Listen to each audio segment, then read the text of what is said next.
So today it's update news with a twist on Wot Console. So yes, we will be going through all of the update news from Tuesday's update yesterday as of the recording of this video, and it's going to be slightly different to what everyone's used to. We've got some big things coming to the game, and also some things that I'm just not happy with, and I'm sure many of you aren't happy either. I've seen plenty of comments, I've seen plenty of stuff go out there on YouTube and in the comment section of all of my videos recently, and it's something we're going to have to address. Now, we'll get into that in just a second, but for the first part of the video we will look at the actual news, and then the later half we'll look at the actual problem I'm faced with when I jump onto World of Tanks and the problems that console basically has in-game.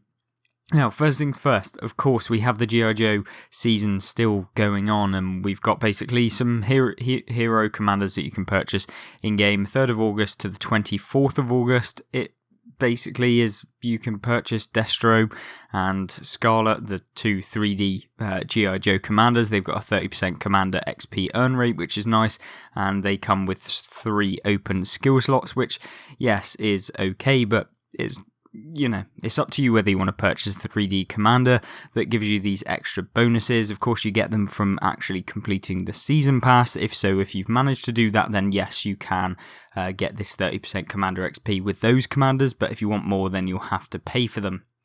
Now, topic of today's video, symbols around this tank right here, the Arctic Hiss. So, Wargaming are trying to balance World War II. Yeah. They basically introduce a tank like this. So, everyone knows about the Hiss, the Cobra Hiss, the original. This one is an Arctic Hiss. So, you would have thought, oh, it's just a skinned version of the Cobra Hiss. What's going to be different about it? Well, basically, this one is a better version. So for any of you that have bought the Cobra Hiss, the original tank that was released at the beginning of the G.I. Joe season, the Arctic Hiss is a rework whereby they add 4 missiles in an autoloader that can do 1,100 damage each, totaling a clip potential of 4,400 in one salvo. Yeah, 4,400 alpha in a clip. Wargaming, this just isn't balanced. This is just not balanced. You can play it in game, 4,400 alpha, you can take out every single tank that you meet in Cold War with a full salvo of rockets, as I'm sure you've seen in the clip a minute ago, with how I just took away one of the tanks at the beginning of the game. This thing is just not balanced. You know, you've got the standard gun that you can use on it. That has like 240 alpha, I believe, that fires every 3 seconds. But then you have the ability to fire these missiles, which you can have a 4-shot autoloader. And yes, you can guide them. Yes, you can move them. Yes, they are fairly slow in game. But the ability that you can just roll up at 70 kilometers an hour if you haven't got any engine boost, and 80 kilometers an hour if you decide to put the engine boost on, which I did because the equipment on this thing is kind of limited a little bit, and so yeah, 100% want to put on the equipment. And so this tank just becomes absolutely ridiculous in game.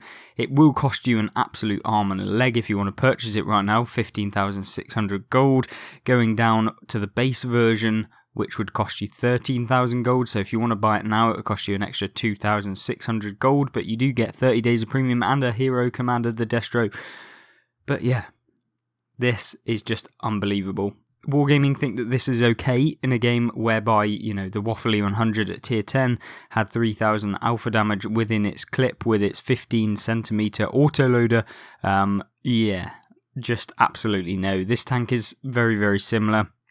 Yes, the reload between your missiles is very long, but when you have to guide the missiles anyway, it only takes like an extra 2 seconds after you've actually hit the target with your firing. And so the effective DPM of this thing is quite interesting. So missile clip reload time is 40 seconds, and the intra-clip reload time between the shells is 10 seconds. So technically, the overall time to unleash all of your shells is 70 seconds, but if you get the DPM perks and you get the DPM equipment, and you make sure that you bring down your camo and you increase your view range, this tank can basically become undetected. You can use your missiles to launch it halfway across the map or all the way across the map onto tanks that are just stationary, that you've outspotted. It's just not balanced. This thing is undetectable. 118 meters still concealment if you manage to put on all of the perks. And even then, I didn't actually put on all of the perks in-game. And so, you can be literally 100 meters away from someone and they can't even spot you in-game, in the open. Just, what are you thinking, Wargaming? This is just outrageous. And to top it all off, you get 65% bonus silver every time you play it. You also get 10% bonus XP and 10% bonus commander XP, 72 kilometers an hour. Yes, this may be fast, but to be honest with you, I was being caught up by a lot of MOBATs and stuff in this thing. It doesn't really turn very well in-game comparatively to the MOBATs as well. So, yes, it's a light tank, but to be honest, it's not a very quick one or not a very agile one at that. 8 degrees of gun depression, which is okay, but remember you have missiles, so you can loop it over stuff and down onto opponents, and yeah, I'm not entirely sure that Wargaming got this one correctly when they released it, but unfortunately they have released it, and that basically just means that now that it's in the game, they can't nerf it. They never nerf premium tanks once they're released in the game. Very, very kind of... That's a thumbs down from me. Yes, it's a good tank. Yes, it is very situational sometimes. The missiles don't always work. Sometimes you bounce. Sometimes you don't do any damage. Sometimes you only do 26 damage if you hit the spaced armor. But if you get a clean shot with a missile from a couple meters, you can fire them from a couple meters as well. And often you can do a little drive-by, go past, put your 1100 damage into them and then bugger off. Yeah, just a tank that is just unbelievable. Can't believe Wargaming have put it in the game. And yes, I guess this is a rant, but when you compare the light tanks to the current tanks within Cold War, it just doesn't make sense. I've played this tank quite a bit. I know exactly how it kind of plays within the game. I've played it enough. It's not like I've played 2 games and had one really good game and then that's it. I've played plenty. And when you're coming on more open maps, things like Prokhorovka, you have the spotting distance of basically the entire map you can spot with the spotting range of this thing. If you put on advanced optics and you put on advanced concealment to lower your concealment, and then you basically whack on all of the crew skills like situational awareness, which boost up the view range even further, this tank is just outrageous. And when we look at the light tanks within Cold War, I just don't think that Wargaming got them quite right. They're a little bit too overpowered for my liking, and to be honest, if you're interested in picking up a light tank in Cold War, then this is the one. This has this autoloader. Just, yeah, it's interesting to see what you guys have to say about this autoloading tank. Do you think it's actually fair? Do you think it's balanced? Because from when I've been playing, I don't think it's very balanced. I just don't think it really fits the meta. I can literally deal 4,400 damage in a clip, and yeah, it might take a long time to reload, but what is that when you can deal that much damage all in one go? Yeah, just a tank that I don't think is correctly balanced, and maybe increasing the reload time between the shells even further, just so that it's nowhere near as good, and maybe then reduce the reload of the actual clip itself, maybe take that down to 30 seconds instead of 40, and then increase the time between the shells by 15, or just take away the auto-loading mechanic out of it and just give it a long-ass reload between the shells. Yeah, let me know what you think in the comment section down below, and we will move into the next bit of the news for today. I just wanted to get that out there. I wanted to give you guys a kind of an overview of the tank. I just don't think it's right, and I think sometimes it has to be said, Wargaming do make mistakes, and this is definitely one in my personal opinion. The Arctic Hiss is just horrible. I think as well for people that have bought the standard Cobra Hiss, they should feel very, very annoyed because they've purchased the tank thinking that this is the tank, it's going to be the exact same. Then another tank literally a couple weeks later comes out that's even more. It's the exact same tank but has a better functionality. You can fire these missiles with the Arctic Hiss compared to the standard one. Just don't agree with it, don't like it, and I want to see that changed if possible by Wargaming, but let's be honest, it's never going to happen, it's Wargaming. Anyway, moving on, away from that little rant, we'll basically we have a bit of news for console and Modern Armour itself, G.I. Joe, blah, blah, blah, blah, blah. 24th of August, 9 p.m. is when, or AM, I should say, a UTC, is when the G.I. Joe season ends. Whether or not we'll get a season straight away on that day, or whether it will be another season like a week later, they sometimes do that. Give you a little bit of breathing room, give you time to kind of rest and get hyped for the next season after this one ends. I'm kind of interested to see what they do with the next season. They've kind of been going with this retro kind of seasons and stuff like that. WWE, G.I. Joe, all of these weird stuff, action heroes. It's kind of retro World of Tanks content, I think. But interesting to see what you guys think about the next season. What do you think the next season is going to be? We'll do a video on possible things maybe in the future.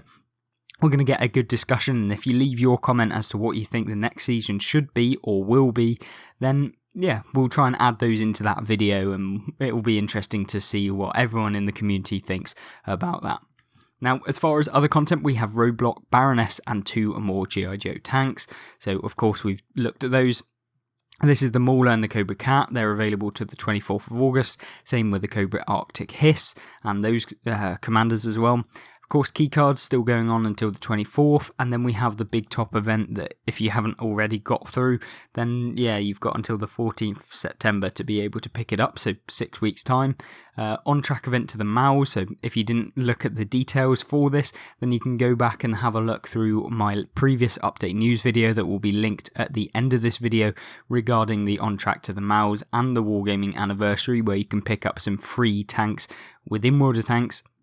Same with the Object 268 version 5, so this is the tier 10 Soviet tank destroyer. This thing is absolutely amazing in-game, really, really competitive, definitely one you want to go for if you haven't already got it, and it's 31st of August is the time limit for that. Of course, we went through all of the details in the previous news video titled Free Tanks. Roll call.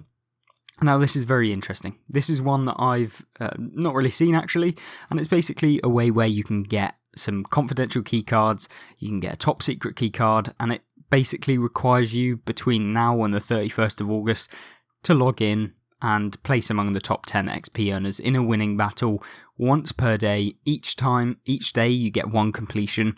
Once you've completed it 5 times, you'll get the confidential keycard, 10 times 1,000,000 silver, 15 times a top secret keycard, and then 20 times you'll get some jungle camo and multi-scale greenfield camo. So if you're interested in any of that, then of course make sure to actually do this. Log in 20 days within the 3rd of August and the 31st of August, so it's not too difficult.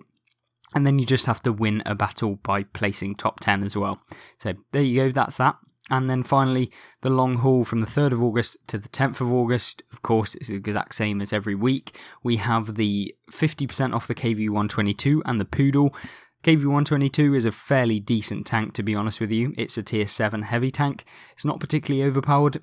It's not particularly underpowered. It's just one of those that maybe you want to pick up. And then the Poodle at tier 6 is a Polish medium tank. It's okay. It's certainly not a tank that is probably going to blow your socks off, but if you're interested in tier 6 and you want to get those marks of excellence, which yes, we do have 100% marks of excellence now, the gold marks are in the game, 100%. Once you get there, you'll get the gold marks, and of course you'll join the kind of elitist club of World of Tanks for whatever marks that you've actually got. Now, we do have some further news to actually go through within this week, which is the personal offers, which I didn't cover in 2 days ago video, so we'll do that now. And finally, the personal offers this week are the Panther 88, which is a no-go, don't purchase that, it's not a particularly amazing tank. T-34-85M, which is a fantastic tier 6 medium tank from the Soviet line. This is amazing, definitely a tank that I would recommend in World of Tanks. 100% get this thing if you haven't already. It's only going to cost you probably 1,600 gold, and if you haven't got that lying around, then you can always wait until it comes on sale, maybe as part of a bundle. But this tank is amazing, and if you don't already have a Soviet medium tank at tier 6, then this one is perfect. Really, really good. Same like the T-34-88.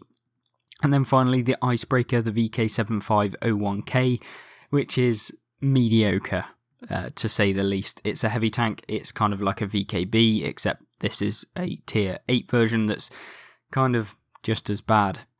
yeah, not a tank I would particularly go for. The tier 8s this week are looking pretty lackluster, and so yeah, I think the tier 6s are the way to go this week. T3485M if you haven't got it already, and if you actually want to spend money on the game, which of course is down to you at the end of the day. Let me know what you think about the Arctic Hiss. Do you think it is a good tank? Do you think it is a bad tank? My personal opinion, I think it's way too good. I think it's certainly got potential to kind of ruin some people's games and make it less enjoyable for the majority of players that don't purchase a premium tank of this caliber within Cold War. So that's my opinion. Let me know what you think in the comment section down below. And of course, a massive thank you to everyone that has subscribed, to everyone that's viewed this video. And of course, another big thank you to the channel members for supporting me that little bit extra. And of course, don't forget to check out my World of Tanks PC channel that I have got if you're interested in World of Tanks PC content, which I will link in the comment section down below as the pinned comment. Thank you very much for watching. Hope you enjoy the rest of your day, and of course, check out some other content if you do so. Goodbye.